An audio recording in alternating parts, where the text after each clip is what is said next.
So would you like to take this, or do you want me to? I can take it. I'm happy to. Do it. Take it. Take it away. I'm happy to take it.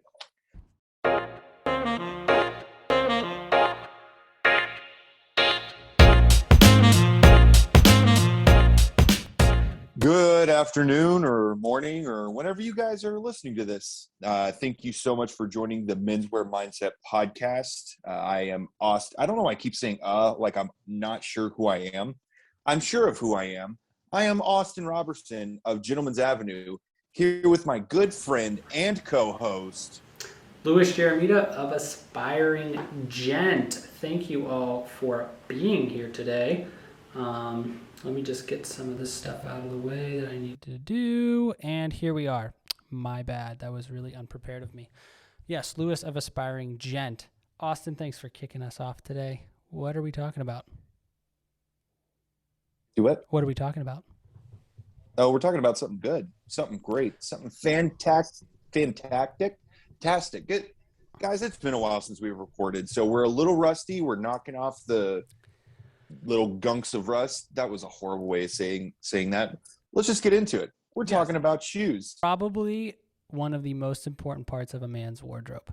Their shoes. Highly underrated. Highly underrated.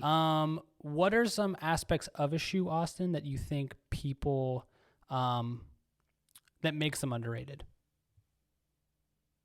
I think because clothes are meant to draw the eye to the face of the wearer. So I think a lot of people are putting a lot of time and effort into the color, the patterns, the fit, and things like that. And shoes are the foundation that people just kind of overlook. I feel that it's not as sexy as the other items and garments may come across as. But when you're building a house, you need to build the foundation first. And then you can put up the framework. And then you can put up the drywall. And then you can put up the paint. And then you can put on the window dressings and stuff like that. But it all starts with the foundation. And specifically, shoes are really underrated. And, for the longest time, I just thought, I'll buy a shoe that looks cool, but never understood why they were the price that they were and why it is at that level. It just never really made sense to me until I really started digging into it and realizing a good pair of shoes can dress up the absolute crappiest suit or crappiest outfit. 100%. And I think part of the reason why they've become so underrated is because a good pair of shoes is not cheap to come by whatsoever. So in the progression to try and up someone's wardrobe, immediately you go to shoes and you're like, I want sneakers and I want dress shoes and I want sandals and I want this, but that gets extremely expensive and we always want to interchange our footwear.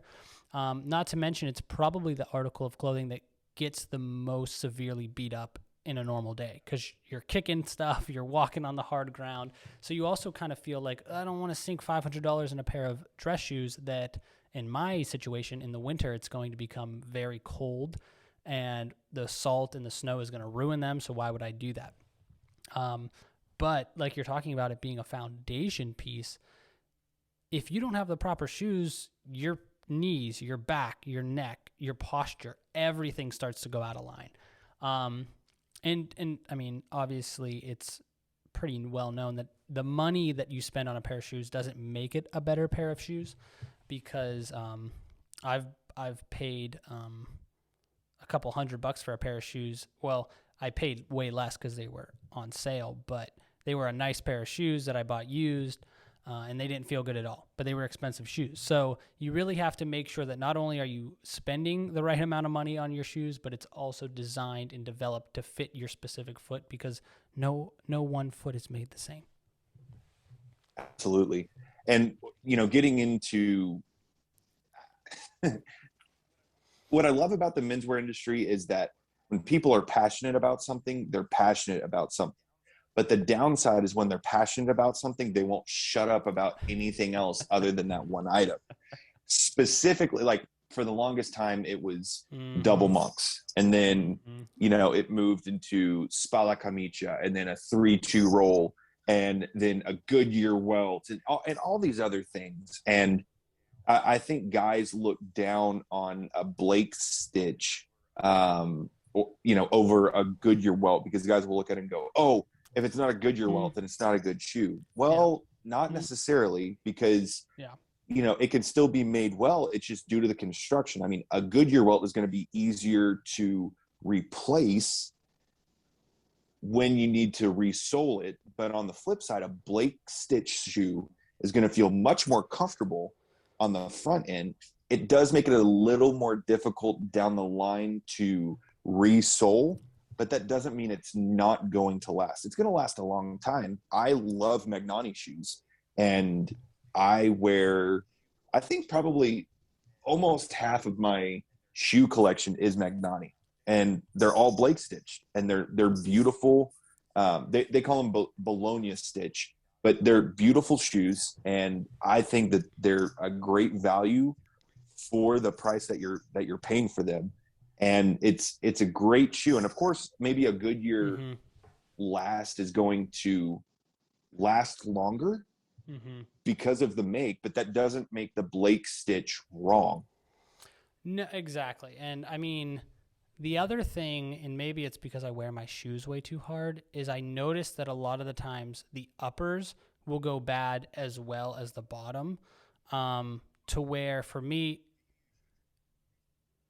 I don't right now, because my last pair just broke, so I haven't bought a pair to replace them yet. I used to wear them all the time, but for me, I don't know what it is, but I always kick things. So like when I'm like walking through a door, like I'll kick the bottom of the door and it'll scrape up the leather on my shoes.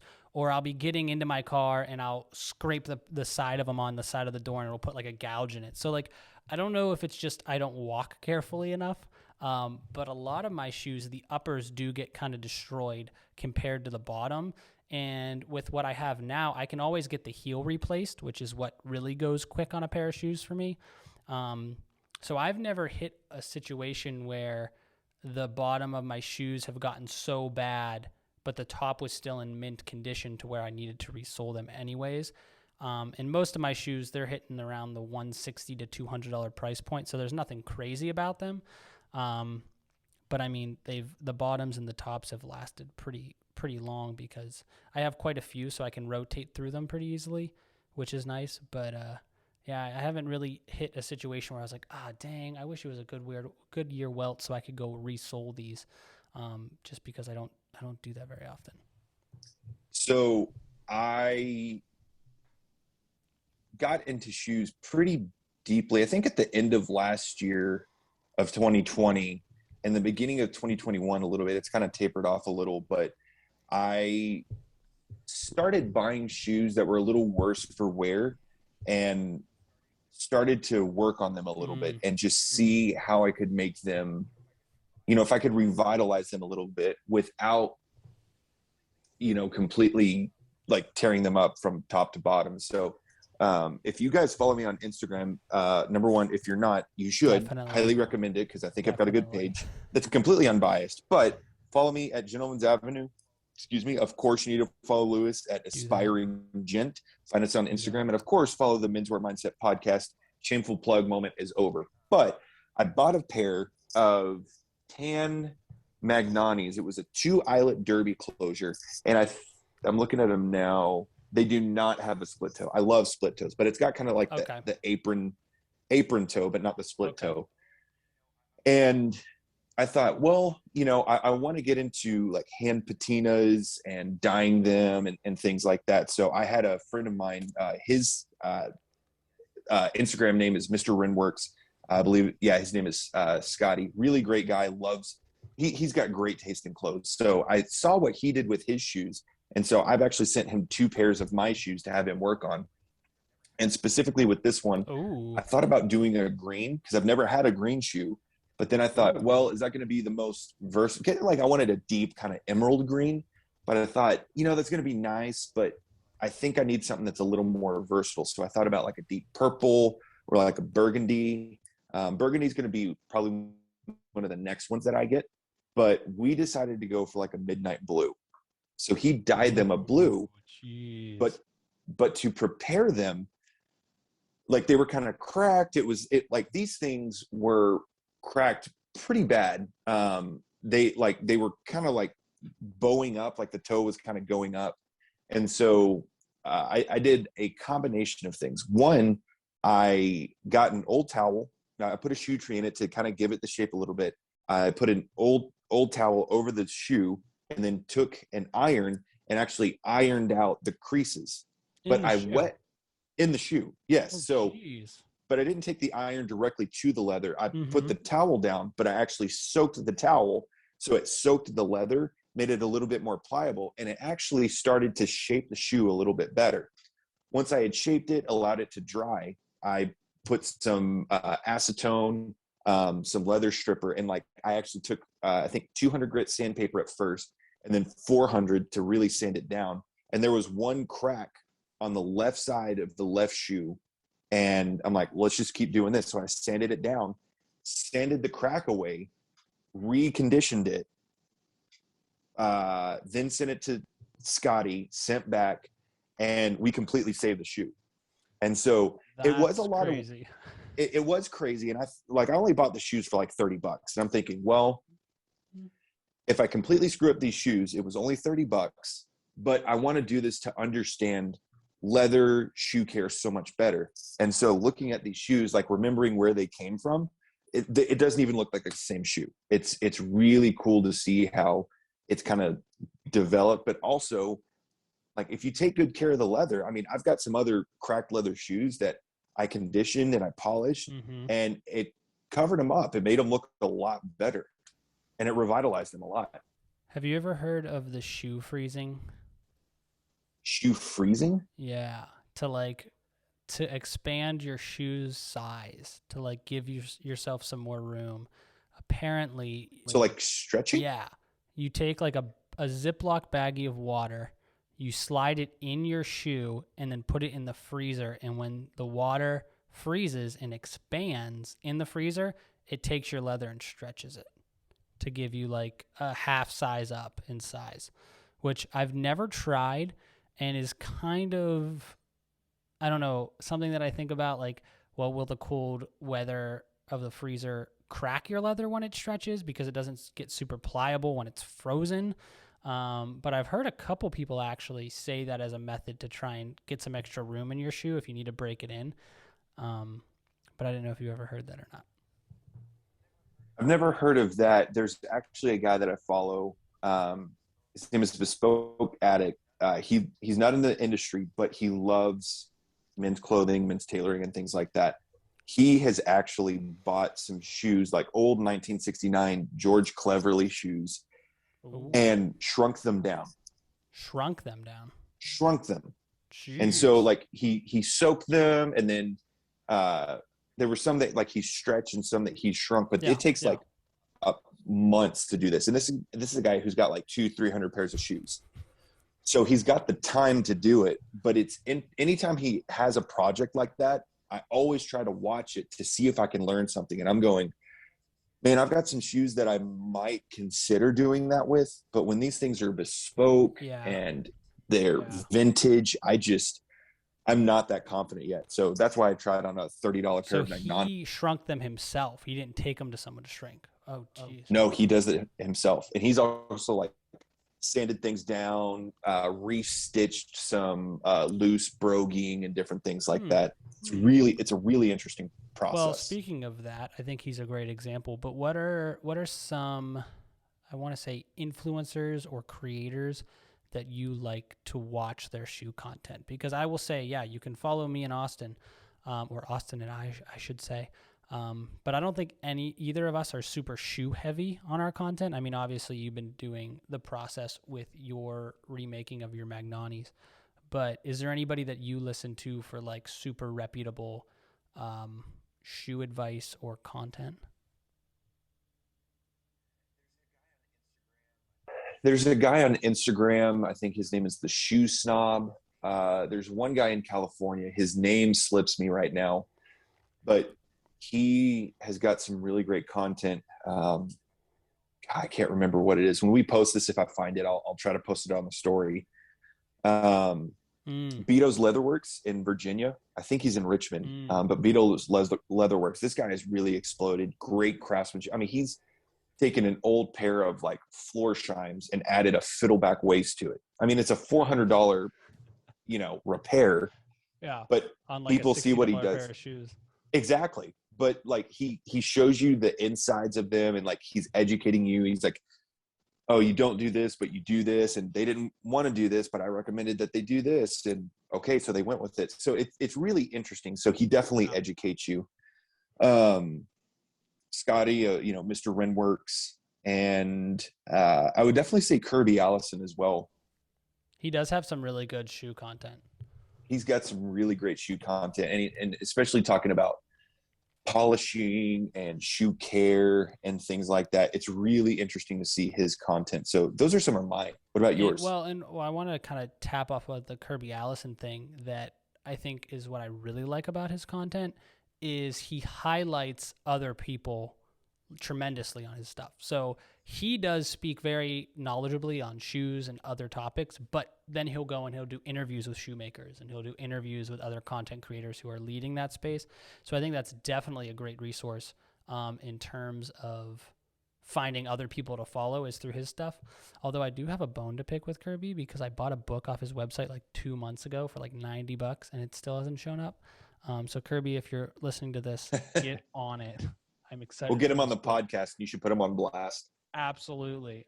He's gonna think it's like an interview style, and I'm just gonna be like, "Where's my book, Kirby?" Huh? It's a gotcha. When he does gotcha setup interview. We're just gonna hang up. Just kidding, Kirby. Don't be afraid to come on our show. We'd love for him to come on our show.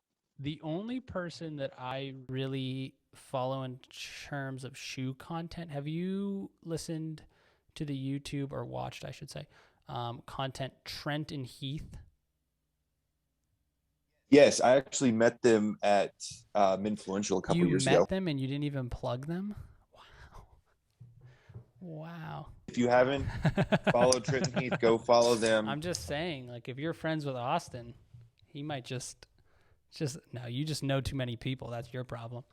I have people, Lewis. I know people who know people, but they do some really cool stuff. And I think they're out of Nashville or Tennessee or something, somewhere down south. But they do some really cool content. And a lot of the content is kind of like way above my head, like how to put new cork in a shoe. Like I'm never going to do that. I'm not going to buy the machinery to put cork in a shoe, but it's just cool to watch how they do it.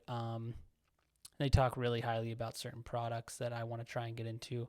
What is it? Is it Saphir? Saphir. It's expensive. I mean, I think one bottle of Saphir is like $20 or $30. Yeah. But it's good stuff. Like people, oh my gosh, people notice the difference. So I haven't done it yet because I know as soon as I get into it, I'm going to love it and it's going to be expensive. And so, I mean, that's what happened with me in suiting. Like I started getting my stuff handmade and then I realized the difference. I'm like, dang it. And my wallet was like, dang it. Oh, I remember vividly when I switched from Macy's Kohl's dress shoes to my first pair of even just Johnson and Murphy's. They were a lambskin like comfort fit sole. Oh my, I'm actually wearing them right now. One of my first pairs of Johnson and Murphy's. These things were a game changer. It was like walking on a cloud. And it's very similar, I think, in all menswear. Once you level up to that next level and you finally taste of the forbidden fruits of higher level menswear, it's just like you can't go. And if you can go back, it's probably a sign that you just don't care about menswear. But yeah, in my suits, I am the same way. I don't want to buy the nice shoe care stuff because I know that's all I'm going to want from ever on out. Right now, I just use like, what is it, the Kiwi or Khaki or Kiwi? Is that what it is? Kiwi? Yeah, Kiwi. That's just what I use. And I know it kind of sucks because it's just like a filler almost. It's not really like a shoe polisher or conditioner. Do you use that, or is there other brands you would recommend in terms of polish? I've got a tin of Kiwi. There was another one that I picked up when I was in college. It was, just something cheap. And so I'm basically just trying to use that up because I mean, you can't sell a half-used can of, shoe polish. And so I'm just trying to use that up and then, buy some Saphir and stuff later. So I don't really have a recommendation. When you were talking about like the first time you leveled up into a pair of really nice shoes, we've got a brand called Armin Euler, and they are a Goodyear welted shoe. Is a German guy who owns the company. Really, really kind guy. Very, very nice. And he makes a beautiful garment. He makes a beautiful product. And I've got 2 or 3 of his shoes, and I really like them. Like I said, I love Magnani as well. But we carry another brand. They are based out of Irving, Texas, but they are made in Italy. And so I bought a pair. It was the Roma loafer. I'm actually wearing them today. It's a split toe penny loafer, but it's an ostrich. Ooh. So I don't know if it's going to go on. We're gonna. I don't know if they're going to go on for sure. YouTube or not, but we'll clip this up for sure. Yeah, so we'll clip this. So this is probably my highest quality shoe. So this is a Blake stitch as well, but these took about 6 months to break in. I mean, this top strap right here was just, killing my feet, but I stayed through it like constant. I was wearing them constantly. Sometimes I would bring like another pair of shoes to work, and when my feet just could not take it anymore, I would take them off, and then always put shoe trees and stuff in it. And then eventually they broke in, and as soon as they broke in, they're just amazing. So like the footbed, how they move, they're super comfortable. So they do a Blake stitch. It's not a Goodyear, but it is a Blake stitch, and they are amazing loafers. And there's a reason that these are a $600 loafer. Well, and I think that you touched on a point that I think a lot of people don't necessarily recognize when they're buying nice shoes is, like you just said, it took 6 months to break in. If you're buying a pair of nice shoes and they feel comfortable already, you're going to massively regret it down the road. They should feel snug, not tight. That's what I tell my client. Exactly. All that they're like, it feels a little tight right here, and they talk about like right where like the joint in their toe is, and I'm like, that's supposed to feel a little tight. Like you want it to break in. That's going to be the softest part of the shoe here soon when all the creasing and walking happens. You don't want it to be loose, because I remember again shopping in Macy's and Macy's, JCPenney's, Kohl's. All of my shoes fit like big when I bought them because those shoes don't break in. They're faux leather. Like there's no real natural give to it. So I went from it. Plastic. Yeah, that's exactly. What it is. Plastic. That's weird word. It's a weird word to say. Plastic. We should like put a definition like plastic, fake leather shoes, making up our own dictionary for menswear. Where was I going with that? I dropped almost a full size in shoe when I got to nicer stuff, because I was like, oh, this stuff actually feels so much better when it forms to my foot and it's not super loose for comfort, because that'll break in over time. So definitely need to give it some time before you just give up on a nice pair of shoes and be like, I spent all this money, but it's uncomfortable. Well, did you give it enough time? Like my thought is, if you're buying the Cole Haans and, stuff like that, buy a pair of shoes that's like a couple $100 more than what you're already buying. So you're not going from that to a $3,000 pair of bespoke shoes. I would love to get to that point. I'm definitely not there, and we don't have a resource, so it doesn't necessarily make sense. My feet don't necessarily have an issue fit-wise. I just love specific details. And so that's why I like, Magnani, is because they've got all these different kind of details, and it's a little bit more of a shaped waist, like on the underside of the arch. I love like fiddleback waists on shoes. And so I've actually thought about sending some of my shoes to either Trenton and Heath or Vito's Leatherworks. And guys, if you're listening to this and you want to sponsor us, and then that would be the payment, me sending my shoes to you, I would gladly take that. Me and Lewis, like we'll send you a pair of shoes. We better both send a pair in for that. No, just me. We'll spoil me. This is all about me, man. This is all about Austin, guys. It's all about. It's really the Austin podcast, the Austin Menswear podcast. It's not, guys. We just rib and joke. That's not what it is. Promise. But anyway, I just, I would love to get to that point, but the idea of paying for a pair of shoes that's half the price of my car just does not make sense. Yeah. Well, and it also, I mean, as much as we preach quality, quality, quality, but it only goes as far as you can afford it. Like you said, I would be in all 100% bespoke suits right now if I could afford that, but I can't. So instead of saving up all of my money for one $5,000 suit that I will then wear for the next 20 years to save up the next $5,000, probably wouldn't take me that long, but I would rather buy a couple $600 to $700 to $1,000 suits that I can kind of keep in the wardrobe as I grow to that level, especially both of us being so young. Like, it's not really like uncommon for people our age not to be buying $5,000 shoes. But one of the things I appreciate, I think, the most about shoes in a man's wardrobe is, I think everything, and shoes do this as well, but it's a much higher breaking point of where the quality and price you pay actually determines a better quality. So what I mean by that is a suit, once you get to a certain level of handmade bespoke, you really can't go much higher until you're buying it for more of an art, more of an appreciation of the suit.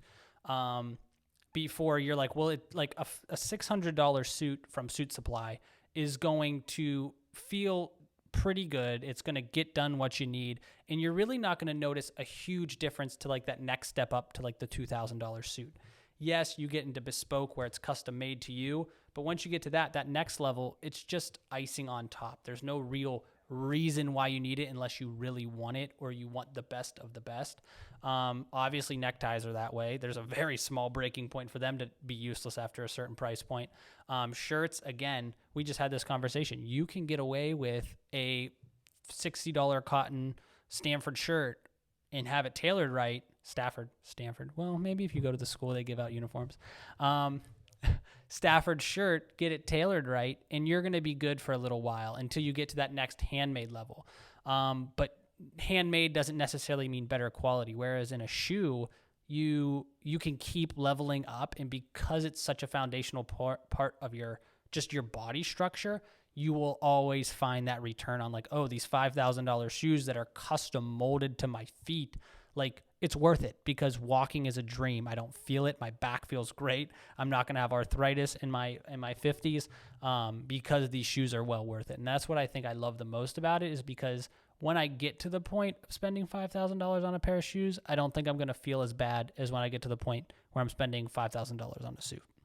And one thing when you were talking about quality is I think the quality of the product that you are consuming needs to equal and match the value that you put into it. Because if people go just like, if I could say what I was about to say a lot better. If people look at a garment and they go, oh my gosh, it's $1,000, it's too expensive. If you start talking about the canvassing and the handwork that goes into it and you know, things like that, and they go, okay, well, that's nice, but that doesn't mean anything to me. I just need a suit that's gonna, okay, then a $600 to $700 suit is going to perform better for you. So even though you can understand and like appreciate the handmade, you know, craftsmanship and things that go into that, if you don't value that to make that investment, then it's not going to be worth it to you. So if people go, oh man, you know, this $1,000, like that's kind of expensive. Okay. But they understand what goes into it and they go, okay, I understand why that is. And that's what I want. That's where the value lines up to that. 100%. Because some people look at that and they go, well, that's a great talking point, but that doesn't add value to what I do. Like we have a vendor that we can sell a $298 suit. It's not the best suit. And I even tell them that. I'm like, listen, if like I have one guy, he's like, you know, he's said, I'm going to lose probably about 40 or 50 pounds, but I want a suit that's tailored to me right now. And once I lose weight, then I'll go into custom. Go, okay. Yeah. As long as you know, like what's going to happen, that's fantastic. But if you think a $300 suit is going to last 10 years, I think you're kidding yourself. I mean, unless you're wearing it once every 10 years. True. True. All right, give me 1 second. I gotta check my camera. All good. You did kind of bump the lens a little bit, so it moved.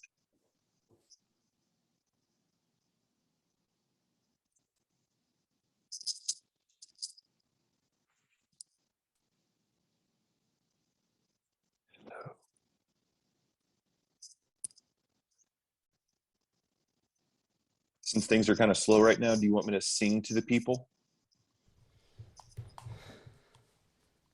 If you would so desire. I think my camera, which I'm going to have to, this is a good thing that we're testing this. I think my camera taps out after like 20 minutes of recording is what it was. Because like a screen popped on, like a message popped up on the screen on my camera, and then it just went black. So I was like, oh crap. So I go over to it, and the previous recording recorded, and I still had like an hour worth of time, but it just must have stopped, I guess. Interesting. All right. So Interesting. Here we go. We're back. But no, I think subtle technical difficulty. Do apologize for that.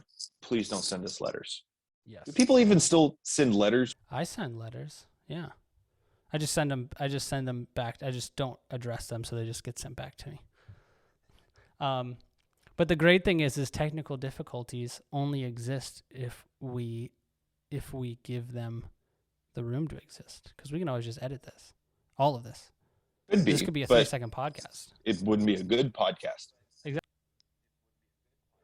Exactly. It wouldn't be natural. I mean, we're going to clip out some of that because I don't know how much dead time we have, but we want to keep it as lively as possible here at the Menswear Mindset.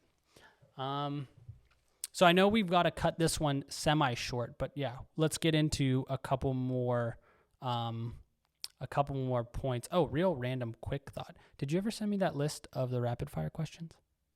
I'm still working on some of them. I didn't send it, but I've got it as a draft ready. Okay, cool. I think it'd be cool to introduce that to our podcast audience, but let's continue. You were about to say something.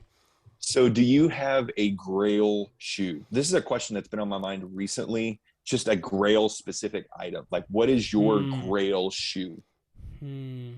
Okay, so it would probably be very similar to my Allen Edmond tassel loafers that I have. They're kind of, I guess you would call an apron toe, or I think that's what you called it. It's got that stitching right across the top in like a U shape. And it's got a really nice black, really dark brown to light brown fade from the front to the back. Those things are the most comfortable shoes. And I've really grown to have a love for loafers. They super easy to slip on, super comfortable to wear, and look good with just about any level of outfit you decide to wear, whether it's shorts, suits, jeans. Love it to death. So it would probably be a tassel loafer, very similar to the cut in shape to the Edmund Allens that I own. Same kind of, I guess would you call that a patina? Like when it changes color like that, gradient, from like a dark to a light brown, but I would want it to be in a whole cut. I love the look of whole cut shoes. I don't know if I could ever own one just because of how abusive I am to shoes. It would show like a mother trucker. But it would probably be a tassel loafer like that. That's a whole cut, really low swoop to the back, with a nice patina. How about yourself? So I've thought about this. I do need another look. I don't need, but I think it would be a good addition to have like a burgundy loafer. I had one here, but it didn't fit properly. So I've got to try to get another one. But one shoe that I've always loved, because it's the texture and the detailing where you can dress it up and dress it down, is a split apron toe derby closure with a fiddleback waist, kind of a medium, slightly lighter brown. Ooh. But a pebble grain. Pebble grain, yes, but specifically with the apron, the fiddleback, not apron, but the fiddleback waist on the arch. I've thought about that with a slightly like narrowed pointed toe. Maybe like Kirby Allison has one that it's like a pointed square toe, which is kind of interesting. I don't know if I would do that specific one, but I just thought it was a beautiful, beautiful shoe.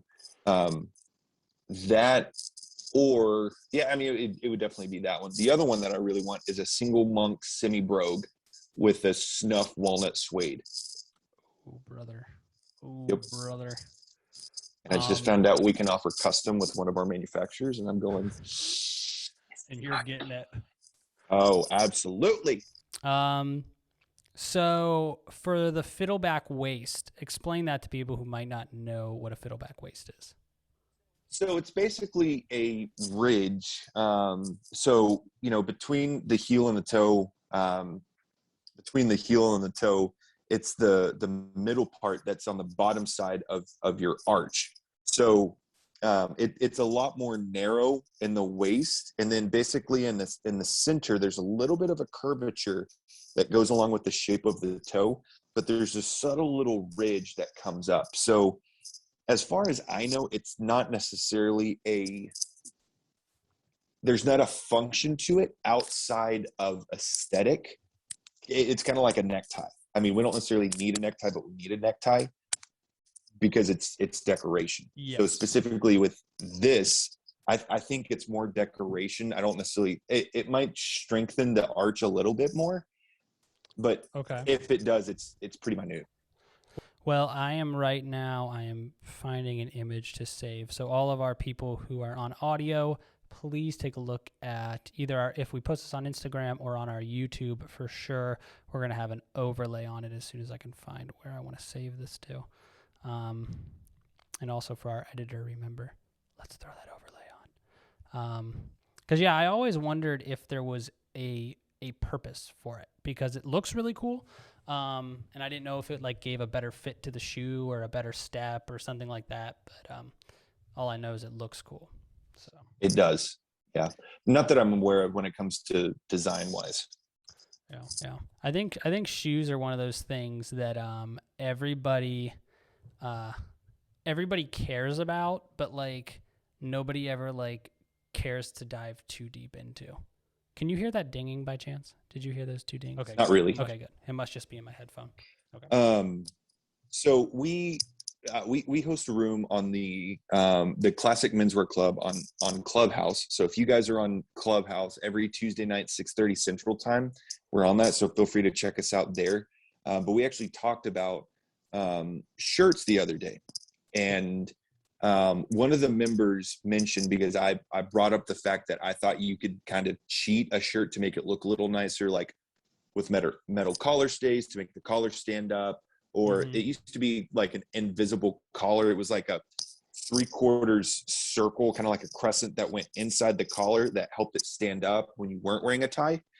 So you could, you could trick the shirt out to make it look better than it really was. Yep. And one of the members disagreed, and he goes, no, you can tell, what a good shirt is. But then he also said, if you're going to wear a pair of $70 shoes, he's like, that's fine. But both Lewis and I were going, no, if you're standing on something, don't you want it to be the most comfortable thing that's going to keep your knees, your hips, your back, your posture, everything comfortable? You're on your feet every day. So why would you not get the absolute best?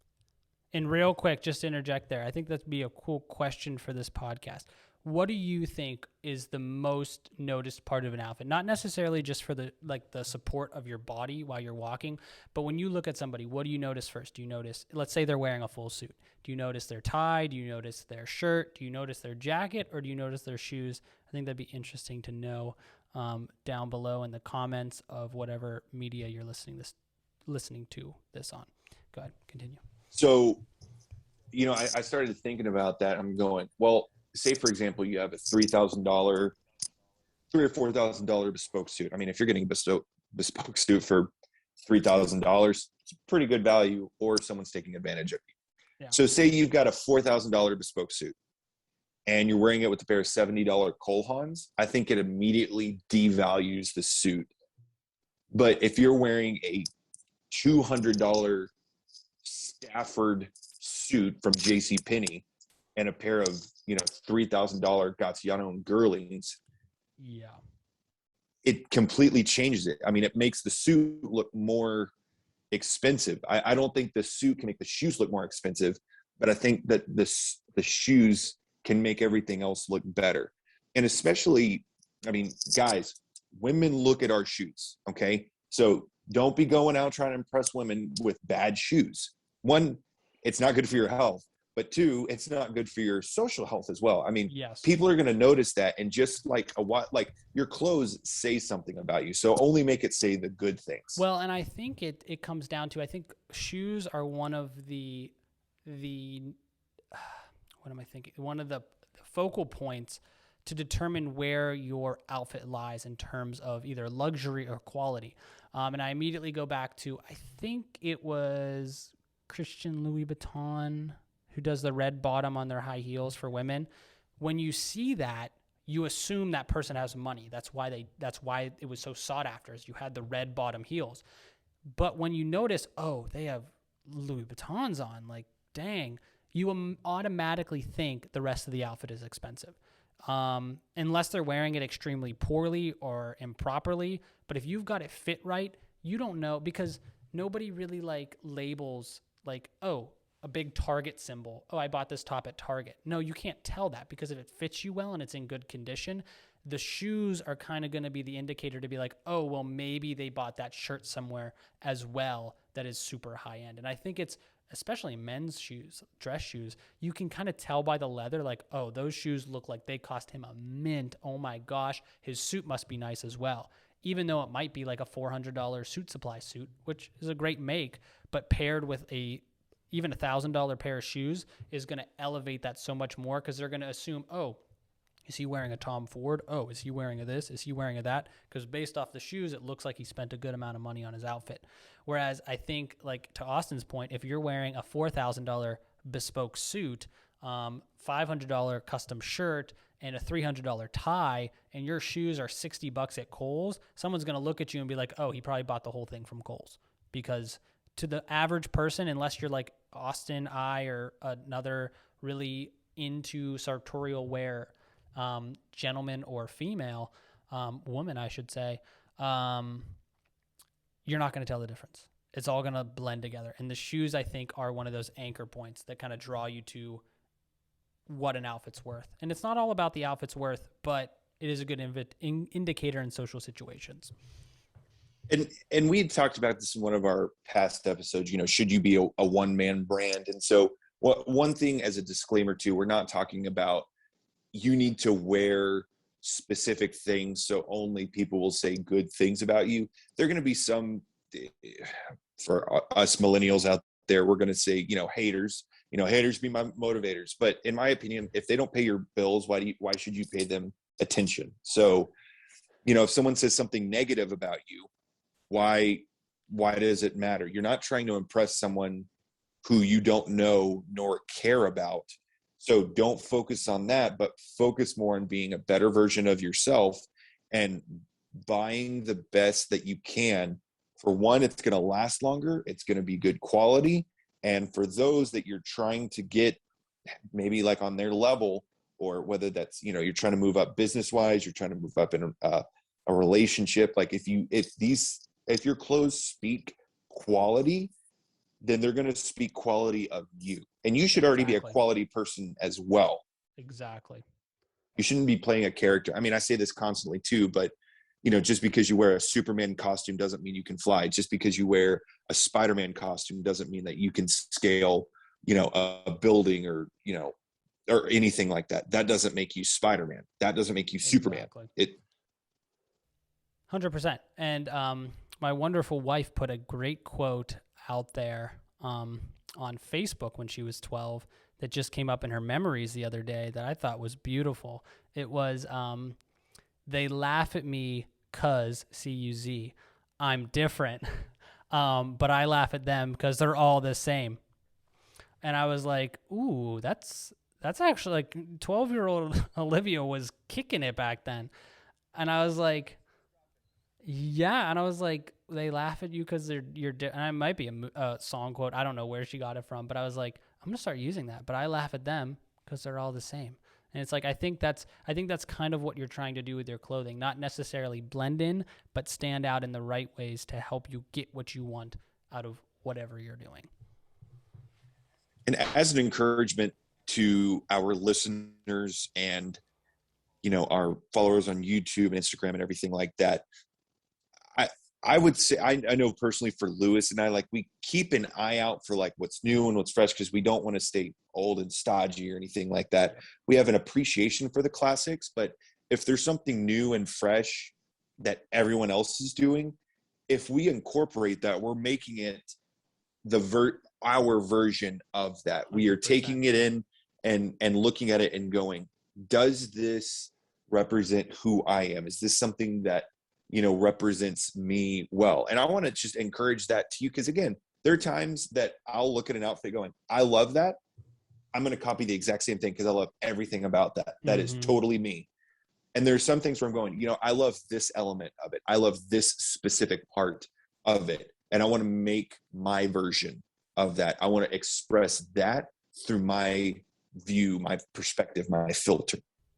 1,000%. And, we're on a bit of a roll, but we are going to have to end it here with our closeout, just because I do have to get going for some other engagements. But yeah, I think one of the big takeaways for me in this is just level up your shoes. And I would probably even say level up your shoes before any other part of your wardrobe.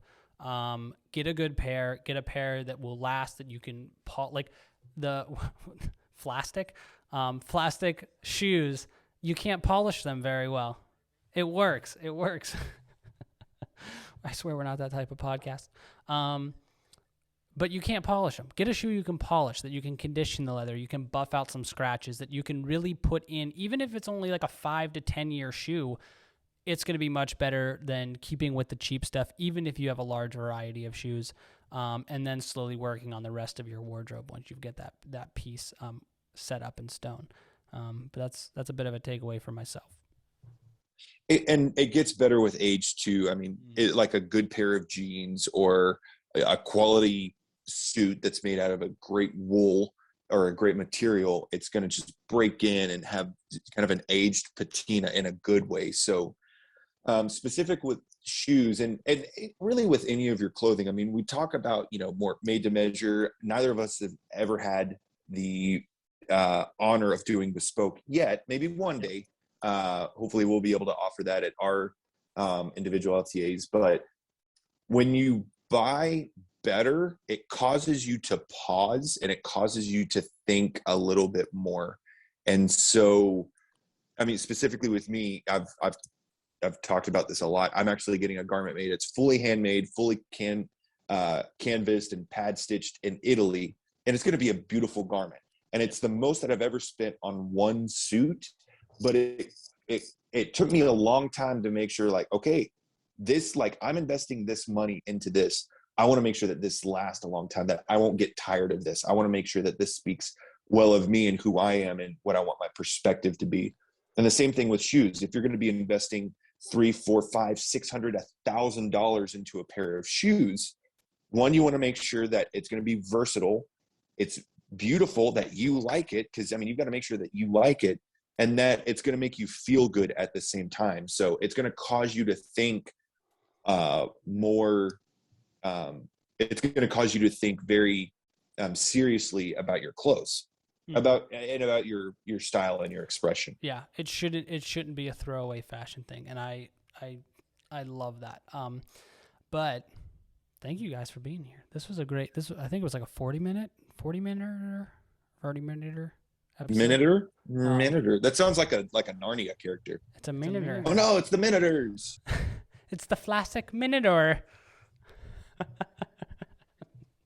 Well, thank you guys for listening to us make up words on this podcast. We do appreciate it.